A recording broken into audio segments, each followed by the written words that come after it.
Hey guys, let's get more news about Steelers, but first don't forget to subscribe and leave your like. Draft analyst has heard Steelers love deep threat WR prospect. With just a few days until the 2024 NFL Draft, who the Pittsburgh Steelers are targeting with their first-round pick remains a bit of a mystery. They are currently listed at -350 on DraftKings Sportsbook to take an offensive lineman with their first pick. There are quite a few directions the pick could go on the O-line with plenty of talent at tackle and center in this year's draft class. However, it seems there's a player at another position who has really caught their eye. During an April 21 appearance on the Yahoo Fantasy Sports podcast, The Athletic's Dan Brugler revealed that he's heard the Steelers love Brian Thomas Jr. This might be his floor. If he doesn't go off the board before 20, I think this might be the floor for him. I've heard they love Brian Thomas. Thomas has made himself an interesting prospect over the last year. After posting just 59 catches for 720 yards and 7 touchdowns over his first 2 college seasons, he had a big junior year in 2023. This past season, Thomas made 68 catches for 1,177 yards and 17 touchdowns for an LSU offense that led the nation in points scored per game. Then he showed off impressive speed at the NFL Combine. He ran the second fastest 40-yard dash by a wide receiver at this year's Combine, running it in just 4.33 seconds. However, Thomas's rise over the last year hasn't led to the Steelers actually showing their interest during the pre-draft process. There are a number of opportunities for a team to gather information on a player before the draft, and how they use those opportunities is usually a pretty good indicator of which players they are seriously considering. They haven't really utilized those opportunities to learn about Thomas. As Steelers Now's Nick Farabaugh pointed out, the team didn't bring Thomas in for a pre-draft visit and sent assistant GM Andy Weidel to LSU's Pro Day instead of head coach Mike Tomlin or GM Omar Khan. The reason for that might just be Thomas isn't a great fit for the Steelers' first-round pick in this year's draft. While Thomas is seen as the best of the second tier of receivers in the class of 2024, there are other options the Steelers should be looking at with their first-rounder. The first reason is his fit with the team. The Steelers are looking to replace Deontay Johnson as their WR2. Johnson used his talent as a route runner to thrive on shorter targets. He averages just 11.2 yards per catch in his career. Thomas is his polar opposite.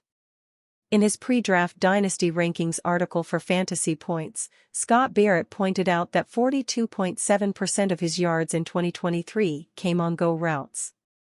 He also averaged 30.5 yards per target and 17.3 yards per catch last season. The Steelers already have a receiver that thrives deeper down the field.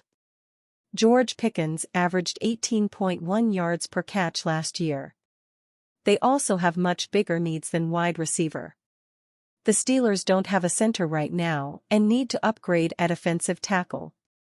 Those are positions that become much more difficult to address outside the top 50 picks.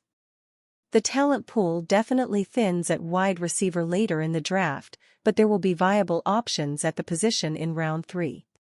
However the Steelers may feel about Thomas, he isn't a great fit for them at his position and plays a position that shouldn't be their top priority in the draft. First call, Levi Wallace leaves in free agency, medical concern for potential Steelers draftee, bizarre MLB ejection. Tuesday's First Call features news about a departing Pittsburgh Steelers defensive back.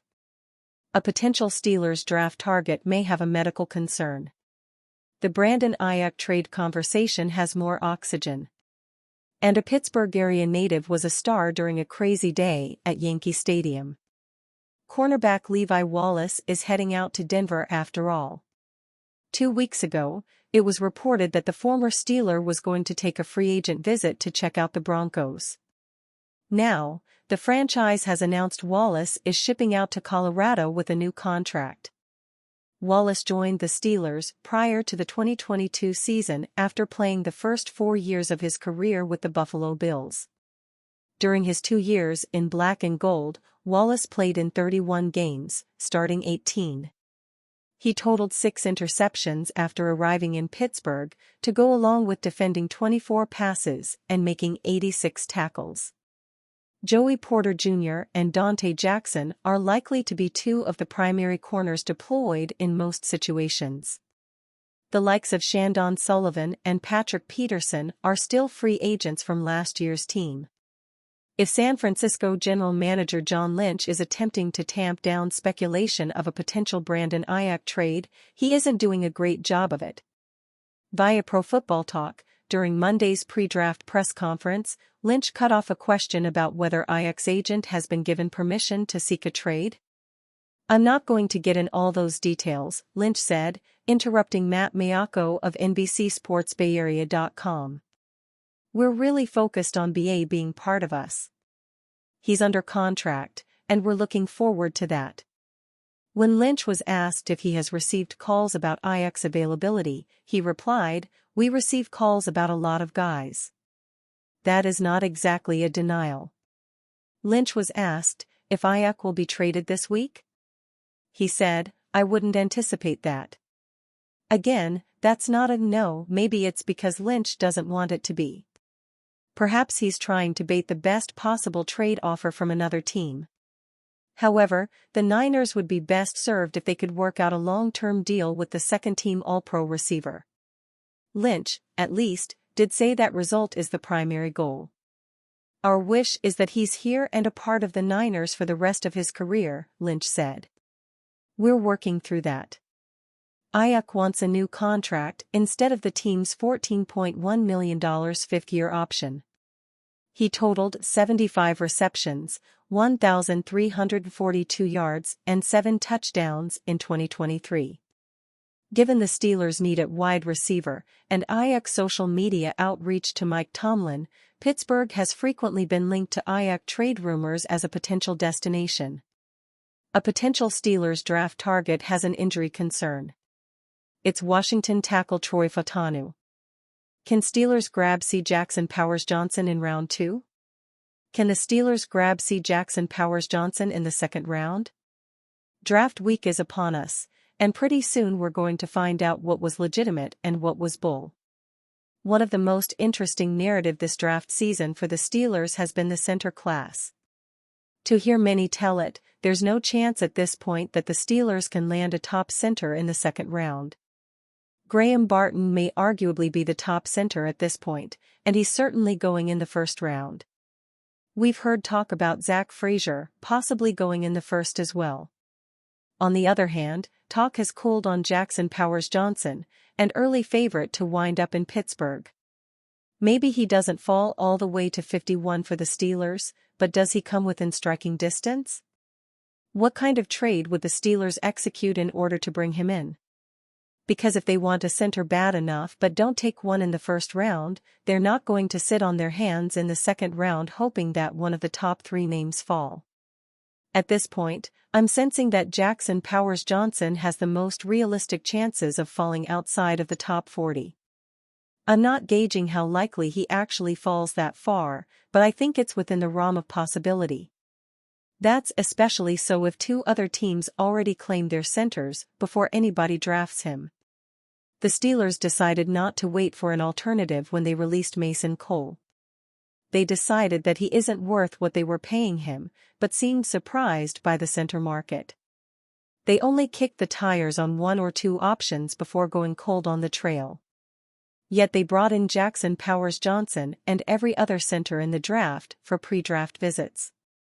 Given the history of the position, one of the top 3 centers lasting outside of the top 50 picks wouldn't exactly set new precedents.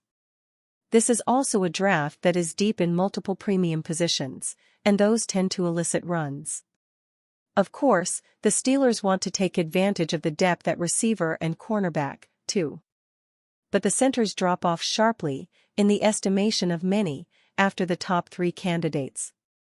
The Steelers' 2023 season has been put out of its misery, ending as so many have before in recent years, a disappointing, blowout playoff loss. The only change-up lately is when they miss the playoffs altogether. But with the Buffalo Bills stamping them out in the wild card round, they have another long offseason ahead. The Steelers are swirling with more questions this offseason than usual, frankly, though the major free agent list is less substantial than usual. It's just a matter of, what happens next? Where do they go from here? How do they find the way forward? And you, fan, what do you think of the situation of Jackson Powers Johnson? Leave your opinion in the comments.